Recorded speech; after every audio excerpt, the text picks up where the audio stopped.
Hi everyone, welcome to Mountain Home Stories. Today I'm going to continue with the story, The True Story of Humpty Dumpty by Anna Alice Chapin, and it is going to be the second episode.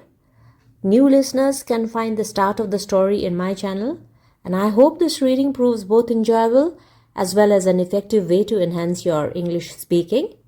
A gentle reminder, if you haven't subscribed yet to Mountain Home Stories, then please consider subscribing. And now let's begin. Chapter 5, Through the Wonderful Wood. The moment Babs stepped inside the outer fringe of trees, she seemed to be in the densest sort of a forest. As she looked about her, bewildered, she could not even see where she had entered it. The trees and bushes seemed to have closed in tightly behind her, and vines and creepers covered with queer sweet flowers crossed and recrossed the path and appeared to be growing denser every second. Then, as she glanced ahead, she saw that there was no path at all.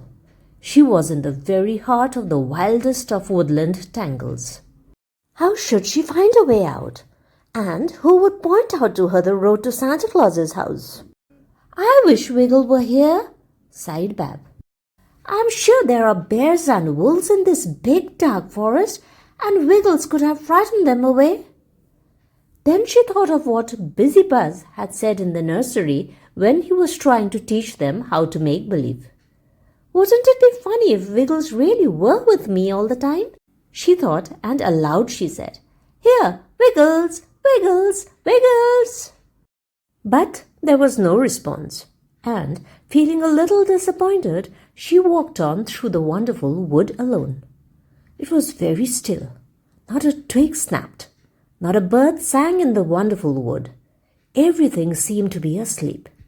She pushed forward through the thickets, saying to herself, "I must find Santa Claus. I must not forget what Mother Goose said. I must not forget my errand." It was hard work, this struggling through the heavy underbrush, and once or twice Bab was obliged to rest. But still she murmured to herself, "I must hurry. I must find Santa Claus." Suddenly the way became easier and smoother. In a moment she came out into a little green dell which was filled with music. Looking about her, she saw two little goblins, like Busy Buzz himself, playing on tiny green instruments that looked like lutes and singing. She could not make out all the words of their song, but the general burden seemed to be something like this. "Our wings, how sure and fleet, our voices, oh, how sweet, how kind our hearts and wise, how green our goggle eyes, we are the elves of mirth, most wondrous of the earth. O world, pay homage meet, our clangs and tinkles feet." When they saw Bab, they began to make a series of very low bows, crying in sing-song tones, "Come and tell us how charming we are, and we will love you." "But I don't think you are at all charming," said Bab truthfully. "I think you are vain and silly, and very ugly indeed." "But hear us sing," cried the creatures. "Listen to us sweet, melodious, marvelous, exquisite, and never again to be equaled voices." And once more they began to sing.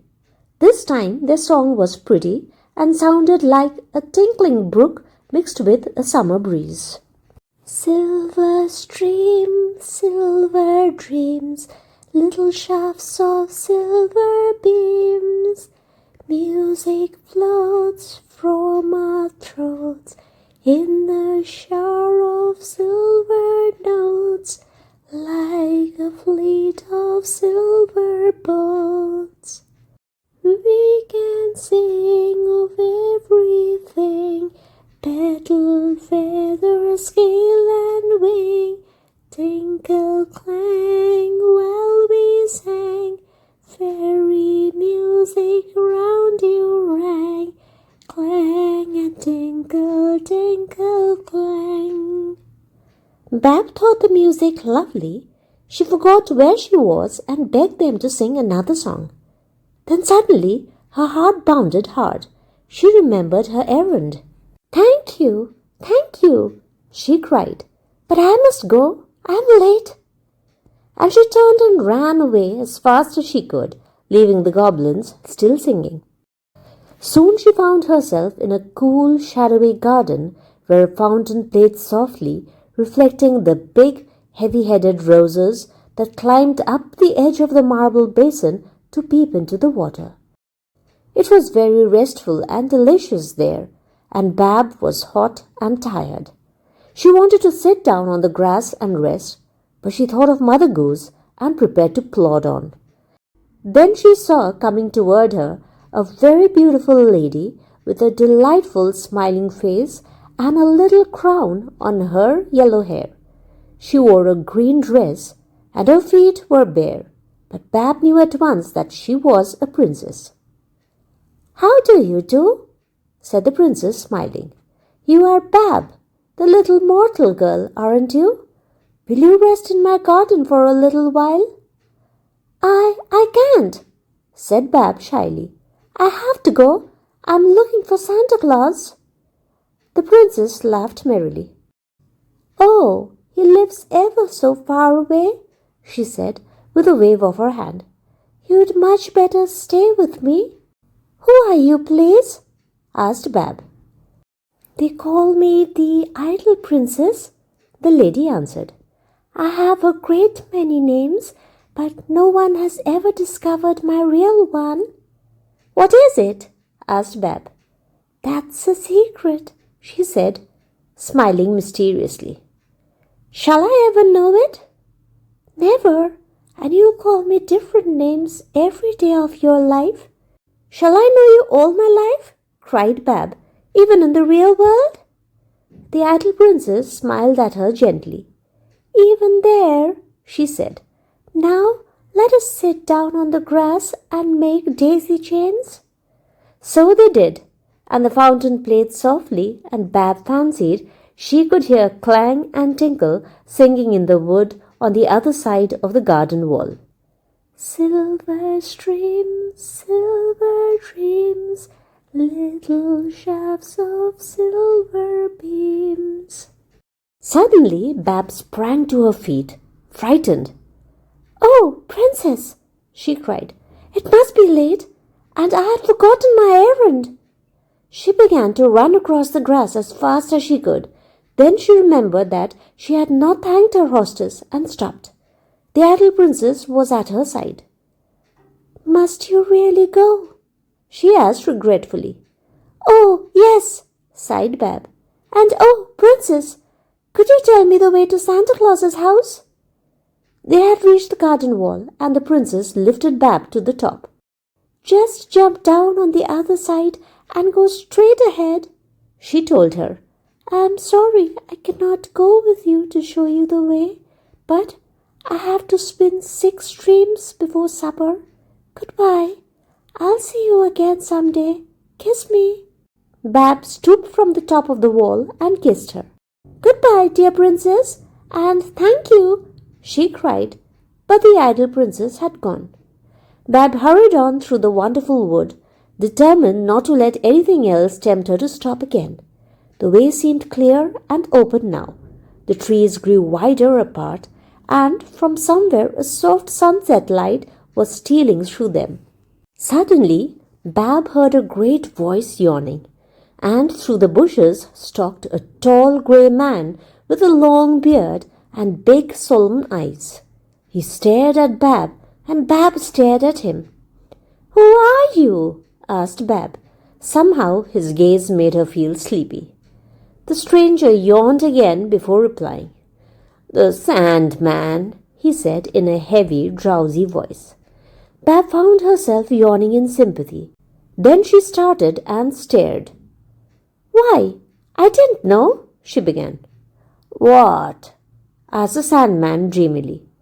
That you? That you? Well, that you were, you know, she stammered.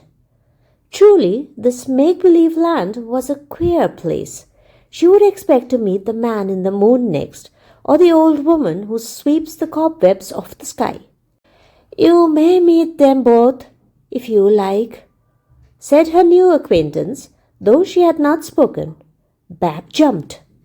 I didn't say a word, she exclaimed. No, returned the Sandman, but you thought. Oh, she murmured, I didn't know. There are many, many, many, many things you do not know, remarked the Sandman, so calmly that she could not call him rude, though she felt rather uncomfortable. She resolved to make friends with this queer creature. He was not merry and sweet, like the dear idle princess, but he looked as though he knew a great deal, and she felt quite a respect for him. I wonder, she said timidly, if you would tell me why they call you the Sandman. Sit down, he said gravely, and I will tell you. But you must be very still while I talk. They sat down on a soft bank of moss, and the Sandman began. Where I live, he said, speaking in a low, slow voice, there is a whole world of sand. It doesn't lie out flat like the desert, but in heaps and hills and waves, like the moors or the ocean.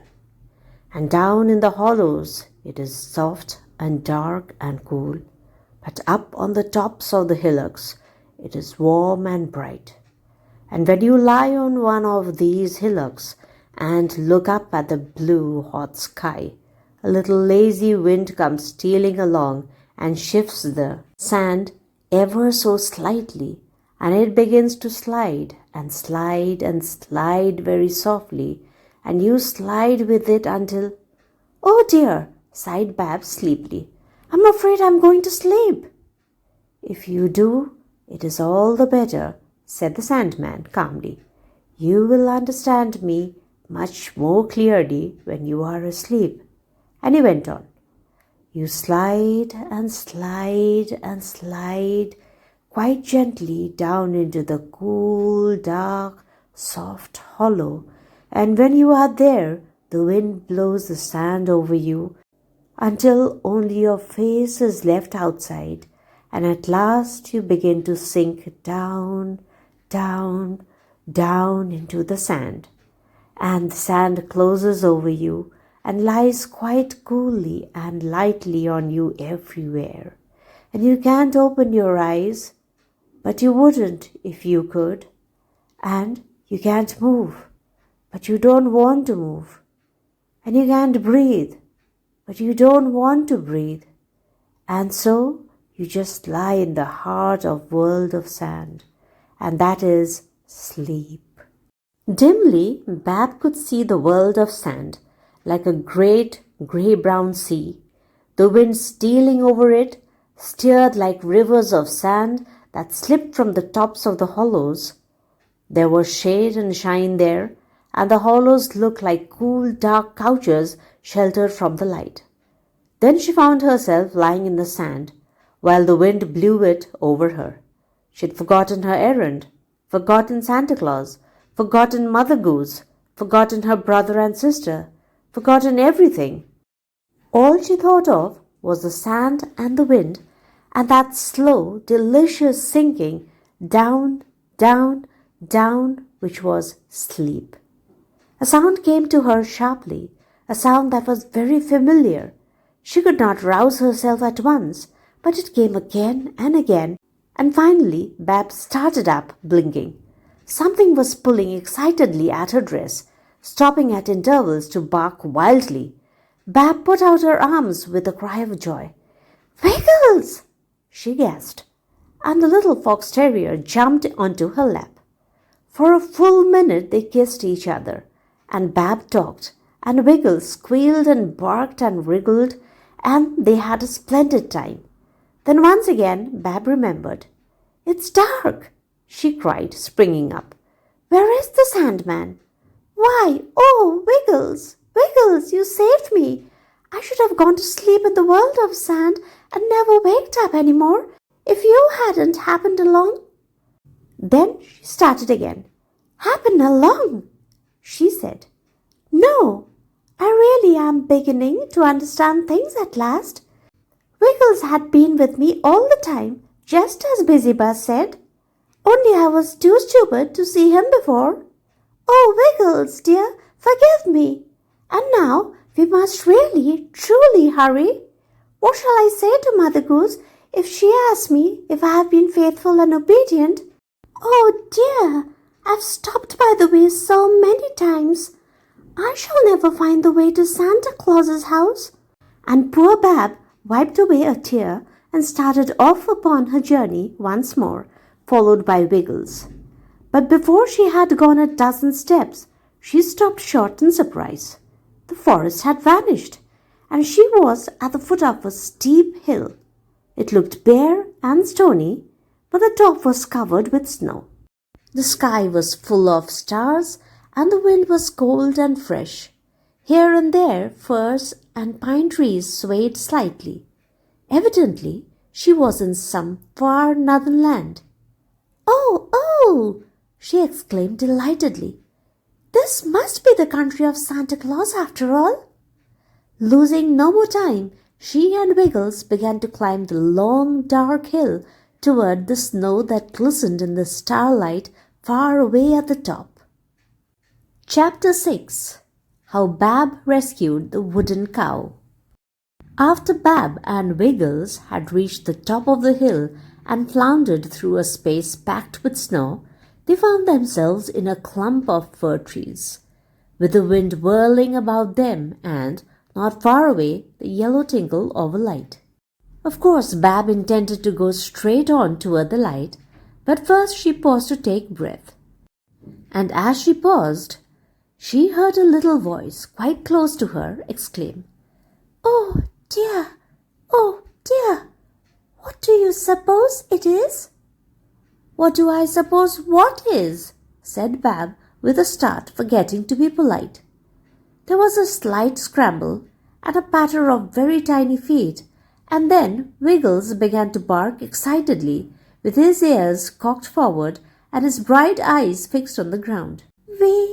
We were talking to you," explained the wee voice nervously.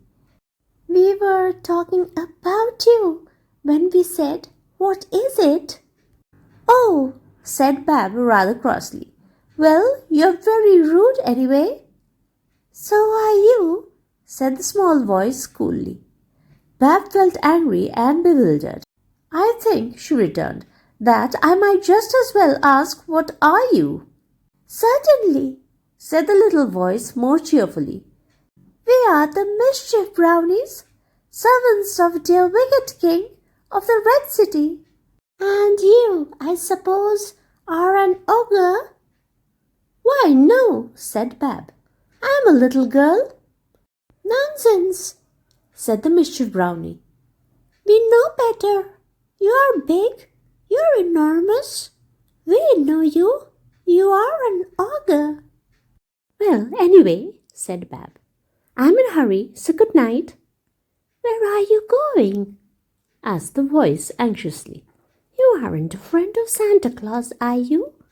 "Oh, no," said Bab truthfully. "I never saw him in my life." "That's all right then," cried the brownie gaily. "You can help us in that case." A number of little lights appeared in the darkness near the ground. They seemed to be tiny lanterns, and by their light Bab could see the bearers of them. They were wee men, not more than a few inches high, dressed in brown with green caps. Their faces were all stamped with wide grins, and their eyes were not unlike Busy Buzz's and the musical goblins. "We'll teach you 6 new spells, or give you a wishing cap, if you'll help us," said the spokesman. Bab's heart leaped. A wishing cap! If she had that, she might go at once to the city of the Wicked King and help Dick rescue Humpty Dumpty for Mother Goose, and then they would be all free.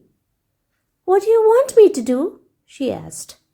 "Listen," said the head brownie. "Santa Claus has a wooden cow, of which he is very fond. It was only a little toy to begin with, but he fed it with all the shavings and sawdust of magic wood that were left from his work, and it grew nearly as big as his house. Our master, the wicked king, has sent us to chop the wooden cow up and bring him back as much of the magic wood as we can carry.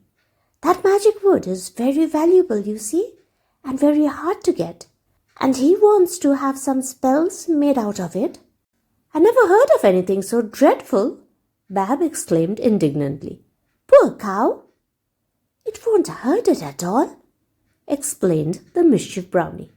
"The cow is nothing but wood, you know. Now, what we want you to do is to help us chop up the cow, for we aren't big enough to do much by ourselves." "Indeed, I'll not help you," said Bab decidedly. "I'll not chop up Santa Claus's cow, and what's more," she cried with a sudden thought, "I'll save her from you too." She began to run as fast as she could, Wiggles scampering ahead, and the brownies after her. She could hear their shrill voices telling her to stop, but she ran on. Soon she saw that they were going faster than she, and had turned to the right, dashing away through the starlight.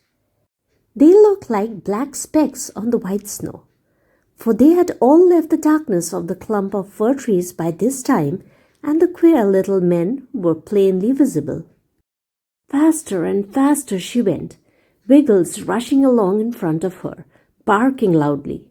Soon she saw the barn glimmering dimly against the sky. Bab dashed toward it. The brownies had disappeared. They must be already inside. "Oh dear!" cried Bab. "I do so hope I shall get there in time to save that poor cow."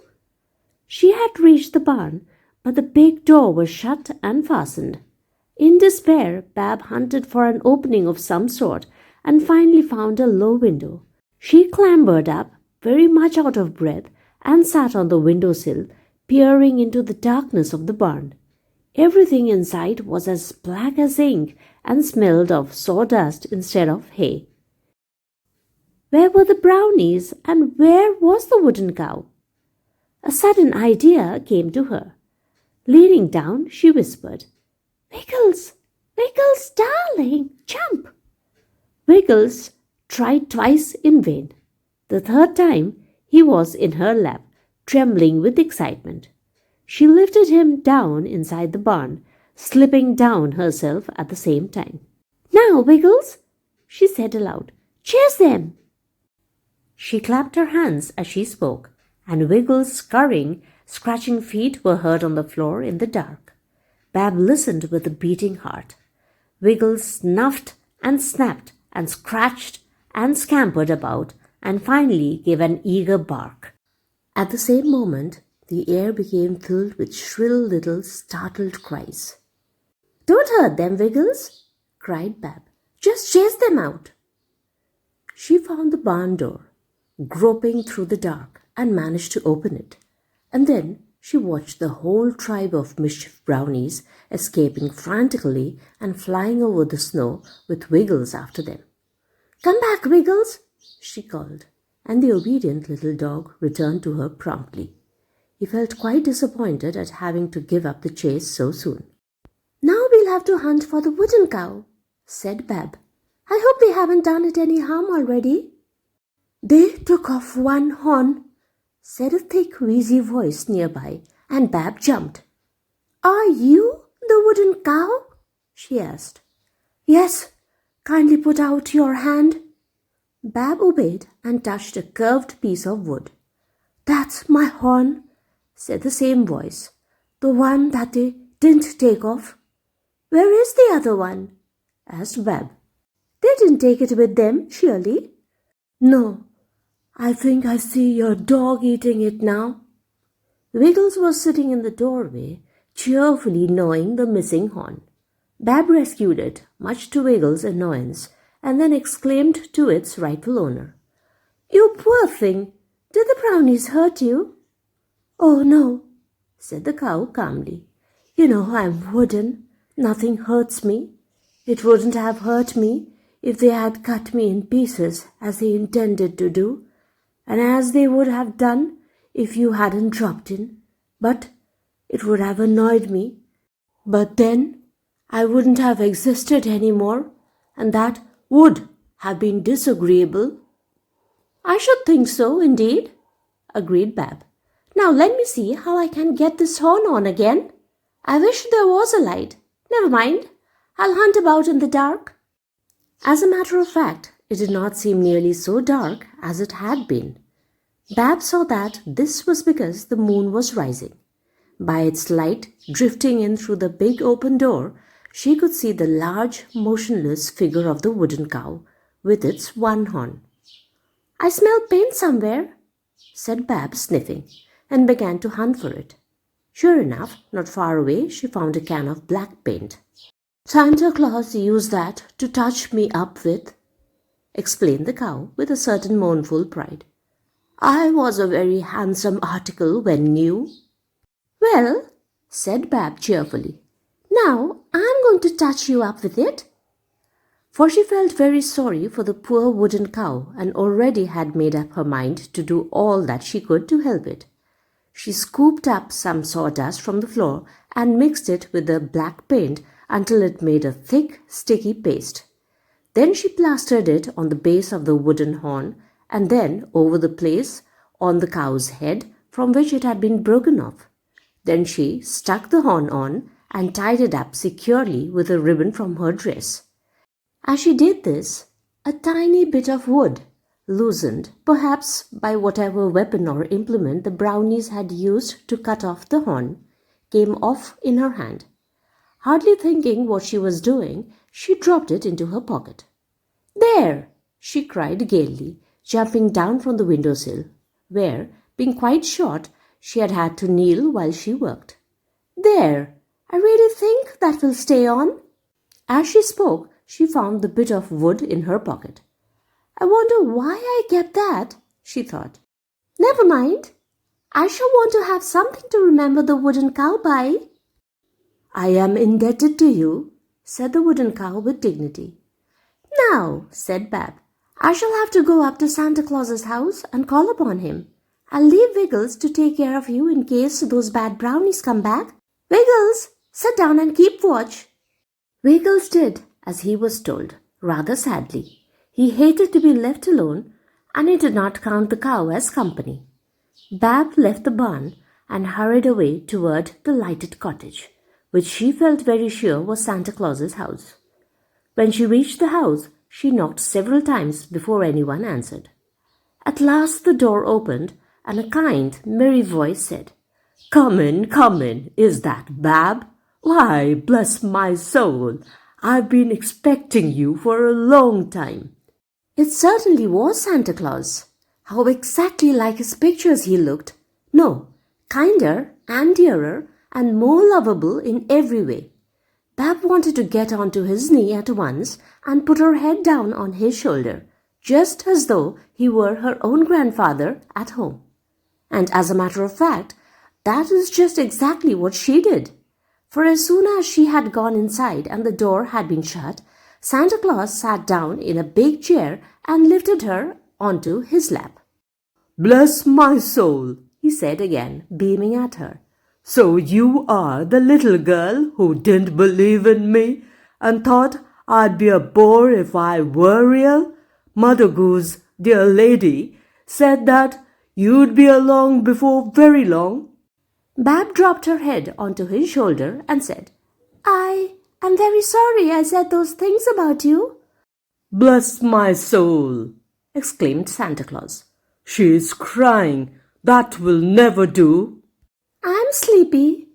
Bab gave a sob. She was only a little girl, you see, after all, and the way through the wonderful wood had been long. And, she stopped, trying not to really cry. "Dear me, and hungry," cried Santa Claus. "I should think so." And somehow, before she knew what had happened, she found herself eating bread and butter and milk and little hot cakes and muffins and preserves and sugar plums. Such a good supper. "Please," said Bab suddenly, "let me take some to Wiggles. He's hungry, I know, And he's in the barn taking care of the wooden cow. What's that you say? Questioned Santa Claus, looking surprised. And then Bab told him all about the rescue of the wooden cow, and Santa Claus was much pleased and interested and seemed very grateful as well. And he went down to the barn himself and brought Wiggles back with him and gave him a wonderful supper and said he was a splendid dog, and Wiggles was simply delighted. Altogether, everything was going on in the most joyful manner possible, when Bab suddenly sprang to her feet, distressed and worried. "What is the matter?" asked Santa Claus kindly. "Oh, Santa Claus!" cried poor Bab. "I'd forgotten my errand again. Mother Goose sent me to you to serve you until I had won the right to go back to the real world." "Dear, dear," said Santa Claus with twinkling eyes. "And do you want to start tonight?" "No," said Bab reproachfully. "No, indeed. But," anxiously, "tell me what I am to do, Santa Claus. You see, now I shan't be doing it only because Mother Goose told me I must, but because you have been so kind to Wiggles and me." Then Santa Claus gazed at her with such wonderful kindness in his smile that she felt almost bewildered. "Little Bab," he said gently, "don't you see that you have won your freedom already, if you want it, by what you did for my wooden cow?" But, stammered Bab, very much surprised. "I didn't do it for that reason." "I know it, and that is just why it sets you free," said Santa Claus. "And now go to sleep. Tomorrow you may go back to Mother Goose." Bab felt very sleepy. The firelight was flickering drowsily about the room. She and Wiggles were curled up on a big fur rug that lay beneath the hearth. Santa Claus's face smiled at her in the dancing, fading red light. "Good night, Bab," he said. "Good night, Santa Claus." Then she and Wiggles went fast asleep by the big fire in the house of Santa Claus. Chapter 7. Meg's Journey to Fairyland. Now we must leave Bab for a little while and go back to our sister Meg, whom we left on the edge of the wonderful wood. "It's all nonsense," said Meg to herself as she entered the big forest. She turned to speak to Bab, but of course found herself quite alone. She rubbed her eyes and looked about her wonderfully. It was all nonsense, undoubtedly, but where were the others? She felt just a wee bit frightened. It was rather creepy, really, this being alone in the wonderful wood. Well, the only thing to do was to hurry and get out of it as fast as she possibly could. She wheeled around, but soon saw, as Bab had seen, that the forest had closed in behind her, and that there was nothing to do but go on. So on she went. She found the path fairly smooth and easy, and her spirits rose. She walked faster and faster, and even sang to herself as she went. She had forgotten all about her errand, all about the Fairy Queen and Mother Goose and Humpty Dumpty. She simply danced along the pretty, shady wood path and hummed little songs and wondered how long it would be before she was out of the forest. Meg was younger than Bab, you see, and even more thoughtless, and so she had all the more to learn and all the farther to go. And it came about that she had walked twice as far as Bab's whole journey had been, before anything befell her that was at all like an adventure. But when it did happen, well, it was this way. She was just beginning to feel a little tired and a little bored also. There seemed to be no squirrels, nor birds to watch, nor any flowers to pick, and the path was as straight as a string, and just about as interesting to Meg. "Oh dear," she exclaimed at last. "I thought I should see all sorts of strange things, and I haven't seen anything at all yet. I wish something would happen. I wish I could see something queer and "How about me?" demanded a voice at her side. Meg stopped short, and she and the owner of the voice stood and stared at each other. He was a small, evil-looking dwarf dressed in grey, with skin the colour of his clothes and a huge hump on his back. "Who are you?" asked Meg. "Grump," said the stranger. "Grump, the grey dwarf. And of all the creatures in the wonderful wood, I am the wickedest." He seemed remarkably proud of the fact. Meg felt squirmy and uncomfortable. There was no doubt about it. He did look very wicked indeed. "I'm not afraid of you," she said boastfully, though her voice quavered. "That's good," said Grump, grinning horribly, "for we are to be comrades for a time." Meg felt really frightened now. "Indeed we are not," she exclaimed, trying to sound very brave and careless. "You live in the wonderful wood, and I am only passing through it, as quickly as possible," she added with much feeling. "Yes, yes," said Grump, still grinning, "as quickly as possible." Something in his look made Meg fear that might not be so very quickly after all. "Come," continued the grey dwarf, holding out a grey hand. "Come with me." And, desperately frightened, but feeling in an odd way that she was quite weak and helpless in the power of a new acquaintance, Meg followed him. Where do you think? Into a big black hole in the ground. As she looked down at it, she did not dream that she could get into it. But the grey dwarf took her hand, and she found herself slipping in with as much ease as Grump himself. Down they went through an earthy, smelling passageway that twisted and turned through utter darkness. The air was damp and heavy and very cold. "Am I dreaming after all?" thought Meg. "I feel like a mole burrowing into the earth like this." It seemed to her that they went a very great distance, stumbling along through the moist ground, with the close, earthy smell all about, and no light anywhere. At last the passage suddenly widened out, and opened onto a round space like an underground cave, lighted by a low green flame that flickered fitfully in one corner. The walls were all of earth, fresh, damp earth, and now and then a little wood slipped down, the way it does from a heap of mold when you have been digging in the garden. It fell upon the moist earth floor at their feet, but it made no sound. There were no echoes in this underground room where the grey dwarf lived. Everything was still. Much too still to be pleasant, Meg thought. In the earth walls were queer little fibrous threads here and there, and overhead some big, pale, thin things hung down, like frozen snakes or dead, curving tree branches. At first she could not guess what they all were, but suddenly she saw that they were roots. The roots of trees and plants and shrubs and all sorts of growing things. She was indeed far down in the earth, since she could look up and see the roots of the wonderful wood. She stood, blinking at the faint green flame, and watched Grump go across to it.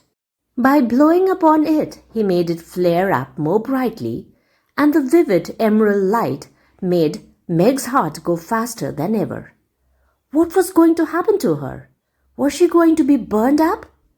Grump, having freshened his ghostly fire, proceeded to place on it a huge iron cauldron, the kind that you always think of witches bending over. This horrid-looking thing he brought from a shadowy corner. As soon as the flames touched it, a thick steam began to rise from the big black pot, filling the air with a queer, spicy smell and curling clouds of purple smoke. Grump gave a long, low cry and waved his arms over the pot. "Oh, what is it?" Meg exclaimed in terror. Grump grinned and glared at her. "Magic," he said. "Watch, and you will see something." The steam came and came until it hid both Grump and the pot. Then, on it, Meg saw, as though reflected or sketched very dimly, the figure of a man with glittering eyes, a crown, and a deep red robe. He was looking down at Grump, who, Meg now saw, was crouching at his feet. "You have done my bidding," said the shadowy Crimson Man. "You have stopped the messenger sent from Mother Goose to the Fairy Queen?" "Yes, O wicked king," cried Grump. "You have brought her to your earth home?" "Yes, O wicked king." "You have let her live so far?" "Yes, O wicked king." "What does his most august and nobly evil majesty desire done with her?" "Destroy her," said the wicked king.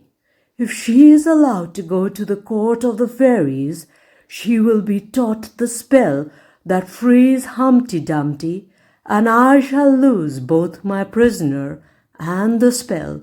Destroy her, I say. Put her into the big pot." He vanished, and instantly the thick steam cleared away. Meg saw Grump huddled down beside the big pot. "What are you going to do with me?" she asked, trembling. "Put you into the big pot," said the grey dwarf with a grin of joy. "You heard the wicked king's orders." Meg gasped and looked about her for some way of escape. Then she tried to think more calmly and decided that her one chance lay in gaining time. To do this, she began to talk to the grey dwarf as quietly as she could. "I really think," she said, "that if you are going to boil me, you might tell me what for." Grump considered this for a minute. "Well," he said at last, "I have no objection to that.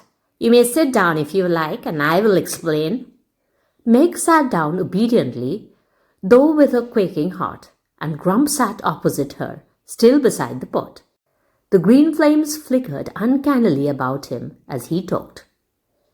"In the first place," he began, "you must know that I am in the service of the wicked king, whom you saw appear just now.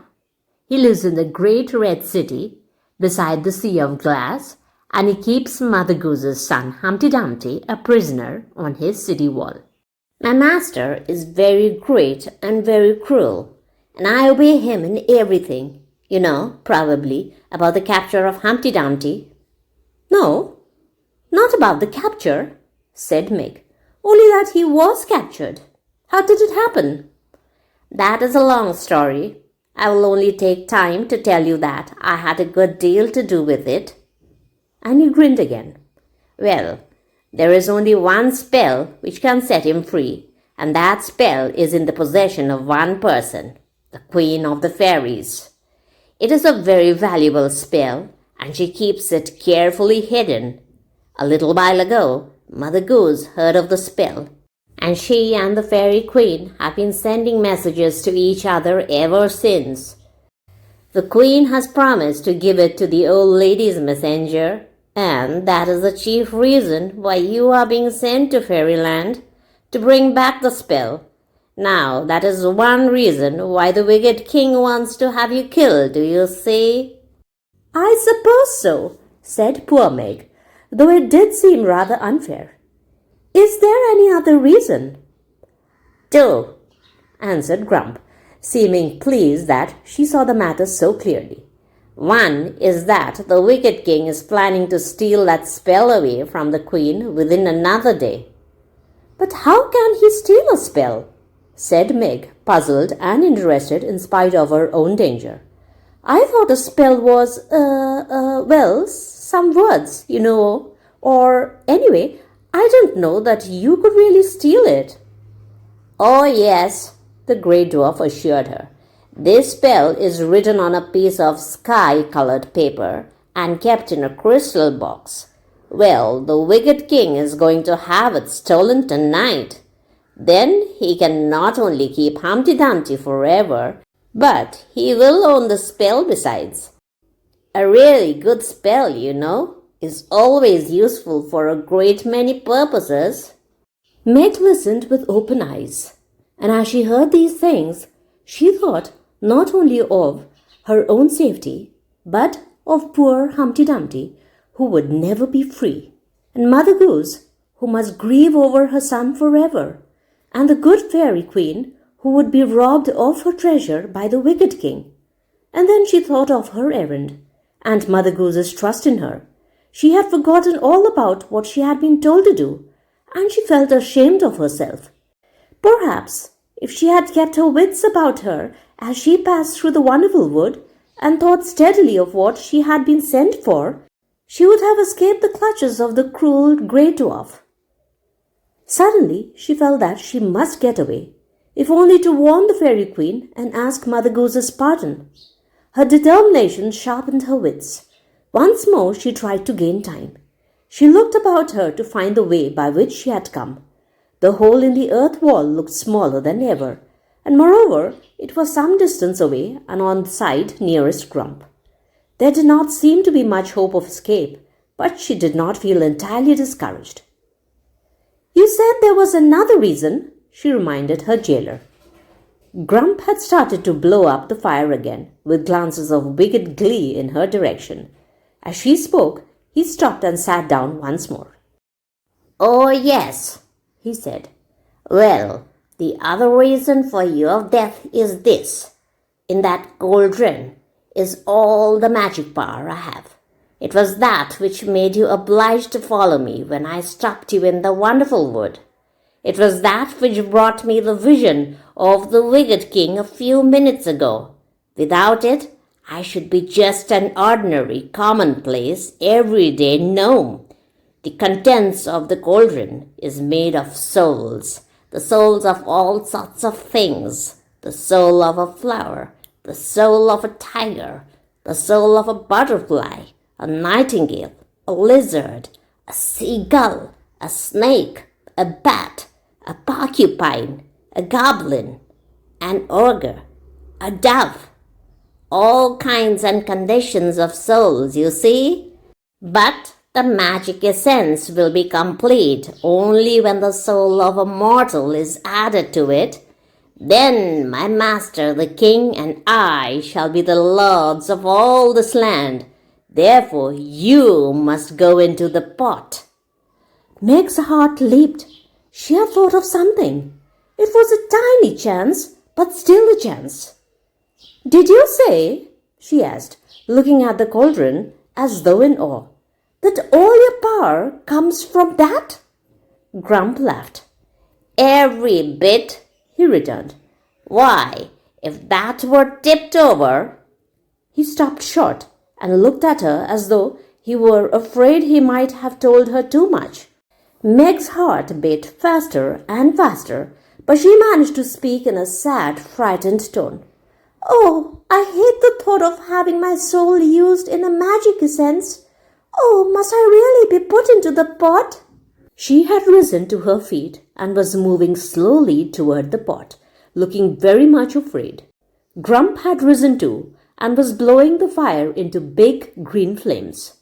"You really must," he said cheerfully. "It won't hurt, so you needn't mind in the least." Meg went nearer and nearer. How big and black the pot looked! "Now," said the grey dwarf, "shall I put you in, or will you jump?" "Oh, I'll jump, if I really do have to get in," said Meg, seeming to shrink. "Well, are you ready?" asked Grump impatiently. "Quite ready," cried Meg and sprang forward. But instead of jumping into the pot, she threw herself against it with all her weight. It swayed, toppled, and then went over with an awful hiss of steam and a wild leap of wicked green fire. Meg heard the grey dwarf scream with fury and cry, "My power is gone! My power is gone! What shall I do?" He was just in front of her and tried to stop her with a snarl of rage, but she was bigger than he was and stronger now, and she pushed him away and plunged past him into the dark passageway once more. On, up she struggled, leaving the green light and Grump's cries farther and farther behind her. She breathed the damp, earthy air with joy in spite of its heavy closeness. On, up. Suddenly she was in the outer air again, blinking and gasping, and covered with clinging earth. At first she was so glad to be safe that she noticed nothing remarkable. But after a moment, she cried out with surprise. The wonderful wood had entirely disappeared, and she was standing in a great meadow filled with rainbow flowers, more lovely than any mortal ever saw before. Meg might be safe for now, but her adventure is just beginning. Where is she heading next? Somewhere magical? Somewhere enchanted? The court of the Fairy Queen. You won't want to miss that, so stay tuned. Click subscribe so you don't miss the magic. Thank you so much for dropping by. Come back to hear me again. Till then, take care and bye-bye.